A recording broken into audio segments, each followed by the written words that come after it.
Hey guys, and welcome to another episode of Let's Max Warframe, where we're finally going to be taking a look at one of the Syndicate primary weapons released in update 17.3, the Sancti Tigris.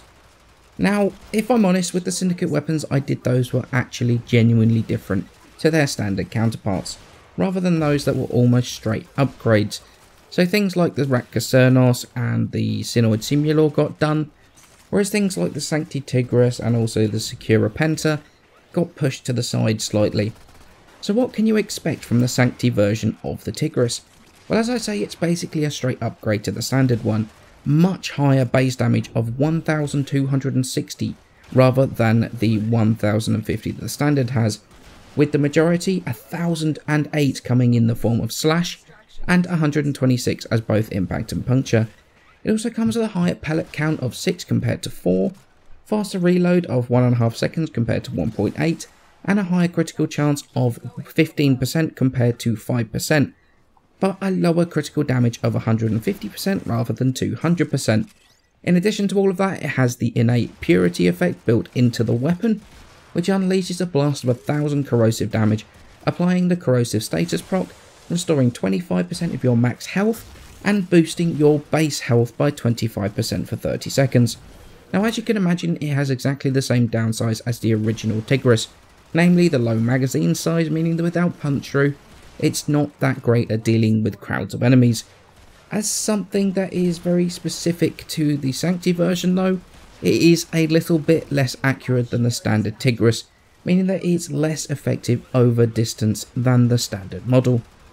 Okay, so let's start to mod the Sancti Tigris. Now, we do have a V, a D and a dash on here as standard. However, we're going to add 5 former, which is going to leave us with 3 Vs and 3 dashes. Now, in terms of the two builds that I'm going to go with today, they are very vastly different. This one really focuses on the reload speed of the Sancti Tigris to get that down as low as possible. So we've got Prime Point Blank for damage, Hell's Chamber for multi-shot. We've got Seeking Fury for that reload speed buff as well as punch through. Then we've got Tactical Pump as well for decreasing the reload, which is going to bring it down to the 1 second mark. And then we've got Sweeping Serration, which is going to be on here for all of our factions. Now, in terms of faction specific damage, it's going to be the same as pretty much every single, in terms of every single other sort of build really. So we're going to go with the 3 elemental damages here. So we're going to go Blaze and Charge Shell for radiation damage, Contagious Spread for Toxin. Then obviously if you switch things around, then you go for Magnetic Toxin for the Corpus, and Corrosive and Heat for the Void, and then Viral and Heat for the Corrosive Projection Void. Now in terms of our second build here, the elementals are still going to be the same, except you're just going to use the primary ones, so Radiation, Magnetic, Corrosive and Viral. However, on this one, we're going to really focus on bringing up the magazine size, which brings it up to a decent 4 shots, which is going to be Prime Point Blank for damage, Hell's Chamber for multi-shot. Seeking Fury once again increases the reload speed a little bit whilst giving punch through to the weapon. Sweeping Serration is still on here. Then we've got a rank 1 Burden magazine and a max rank ammo stock, which brings that magazine size up to the 4. And then obviously you've got the 2 of the elemental mods, which is going to give you your faction specific damage on each of our builds. So do I think it's worth the time, effort and form invested into maxing it? And this is probably one of the easiest yeses I've given in quite some time. The weapon really is a straight upgrade to the standard Tigris, meaning there's literally no reason not to upgrade. If it was a similar situation as to the Heck and the Vacor Heck, which both are extremely good, but the Vacor is an upgrade if you've got the prime critical damage mod, and if you've got it maxed, then there's no argument for and against upgrading. The Sancti Tigris is very, very simple. The Sancti does everything the standard one does, except it simply does it better. And that's all there is to it really, and it's honestly the reason I've taken so long to get around to reviewing it, since for me there were other different weapons that took precedence over this one.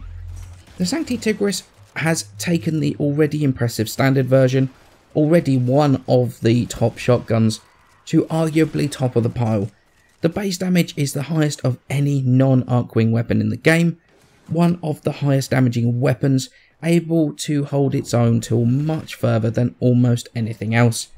It's an incredible weapon, and it's my choice of weapon when I go to do anything high level, or if I'm doing one of our endurance runs or something, then it's either the Sancti Tigris or the Vacor Heck that I turn to. Now I know that once again I've posted 2 different builds for the Tigris, and obviously the Sancti Tigris is the same as the standard one, and honestly it's really personal preference as to which you go with. I really like both of them.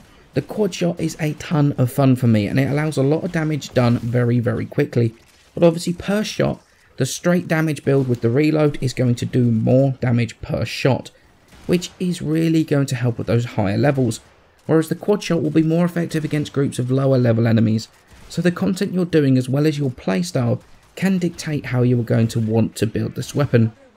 And having this choice between 2 very different builds is fantastic, and something I love the idea of and wish we could have more of. So essentially, the Sancti Tigris is literally a straight upgrade to the standard Tigris. It performs better, for longer, much like it should do. If you like the normal Tigris, there is absolutely no question as to whether upgrade to the Sancti version. It's just a shame it came just after everyone finished forming their standard version. Now, as promised, I would draw the winners of the 2 platinum codes today, the 75 platinum, and the winners are Zachariah Celiaman and Sapphire Serenity. I apologise if I got your names wrong, but they are at the bottom of the screen now. So congratulations to you both. Please message my channel through the direct message and I will sort out getting you those codes as soon as I physically can.